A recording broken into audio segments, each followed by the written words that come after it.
بسم اللہ الرحمن الرحیم۔ السلام علیکم۔ اگر آپ میرے چینل پہ نئے ہیں تو چینل کو سبسکرائب کریں، ویڈیو کو لائک کریں۔ قیامت کی بڑی نشانیوں میں سے ایک ہے، ایک عجیب و غریب مخلوق ہوگی جسے اللہ تعالیٰ زمین سے نکالے گا تاکہ وہ لوگوں سے کلام کرے اور ایمانوں کو اپنے حق جاری کرے۔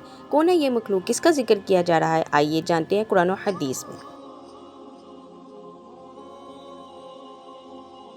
سورہ نمبر آیت نمبر 82 وَإِذَا وَقَعَ الْقَوْلُ عَلَيْهِمْ أَخْرَجْنَا لَهُمْ دَابَّةً مِّنَ الْأَرْضِ تُكَلِّمُهُمْ، اور جب ان پر بات پوری ہو جائے گی یعنی قیامت قریب آ جائے گی تو ہم ان میں سے زمین سے ایک جانور نکالیں گے جو ان سے باتیں کرے گا کہ جو لوگ ہماری آیات پر یقین نہیں کرتے تھے۔ حدیث صحیح مسلم۔ رسول اللہ صلی اللہ علیہ وسلم نے فرمایا، قیامت کی بڑی نشانیاں سورج کا مغرب سے طلوع ہونا اور دابۃ الارض کا ظاہر ہونا ہے۔ ان دونوں میں سے جو پہلے ظاہر ہوگی اس کے فوراً بعد دوسری ظاہر ہو جائے گی۔ دابۃ الارض کی حقیقت کیا ہے، آئیے جانتے ہیں۔ یہ مخلوق زمین سے نکلے گی۔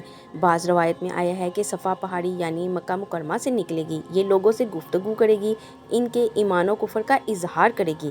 بعض احادیث میں یہ بھی ذکر آیا ہے کہ یہ مومن کے چہرے کو چمکدار بنائے گی اور کافر کے چہرے پر نشان لگائے گی۔ اس کا ظہور اس وقت ہوگا جب لوگ قرآن اور ایمان سے دور ہو جائیں گے۔